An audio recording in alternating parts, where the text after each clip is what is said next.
ஒவ்வொரு உறுப்புக்கும் இங்கிலீஷில் என்ன தமிழில் என்ன அப்படின்னு தெரிஞ்சு வச்சுக்கணும். கால் அப்படின்னு அதை விட தெரிஞ்சு வச்சுருக்கீங்க. அதே மாதிரி அதோட ரொம்ப ரொம்ப முக்கியமான உறுப்பு நம்மளுக்கு நுரையீரல். நுரையீரல் தான் நம்ம மூச்சு விடுறதுக்கு எல்லாருக்கும் ஆச்சு. இப்போ அதுக்கு முன்னாடி ஒரு நோய் வந்தது எல்லாருக்கும். அதுதான் நோய், அது பேர் கொரோனா. அதுதான் உலகத்தையே கலந்துச்சு. அதுக்கு என்ன காரணம் முக்கியமான நுரையீரல் சரியாக இல்லாதுதான்.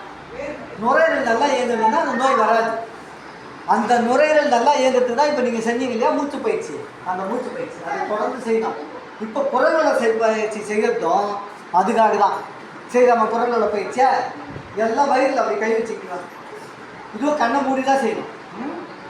கண்ணை மூடி ஒரே வச்சு இப்போ நான் சொல்கிற மாதிரியே நான் சொல்கிறத கவனிச்சிங்க. அதுக்கப்புறம் நீங்கள் சொல்லுங்கன்னு போது தான் நீங்கள் சொல்லணும்.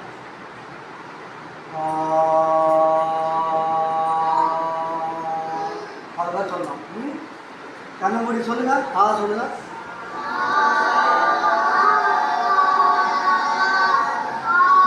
ஒரே ஒரு சொல்லுங்க. ஆலாம் திரும்பி சொல்லக்கூடாது. சொல்லி முடிச்சிட்டீங்களா? அதை வச்சுங்க. இந்த அப்படிலாம் சொல்லக்கூடாது.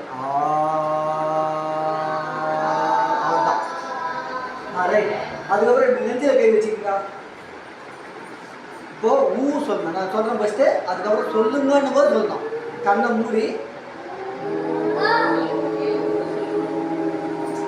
ஸ்டார்ட் சொல்லுங்க. நான் சொல்ல போது சொல்லணும்.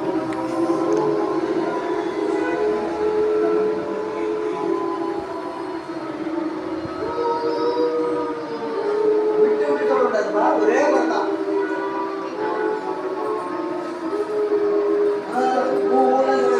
சொல்லிட்டு நிறுத்திடணும். அப்படிங்களா? நான் சொல்லி புரியல. நல்லா கவனிச்சிங்கப்பா. எல்லாம் போதும். நல்லா கவனிச்சிங்க. ஆவா இருந்தாலும் சரி, ஊவா இருந்தாலும் சரி, எதுவாக இருந்தாலும் ஒரே ஒரு முறை தான் சொல்லணும். அந்த மூச்சு முட்டி போச்சுன்னா அதோட விட்டுடணும். இப்போ சொல்லிகிட்டே இருக்கீங்க.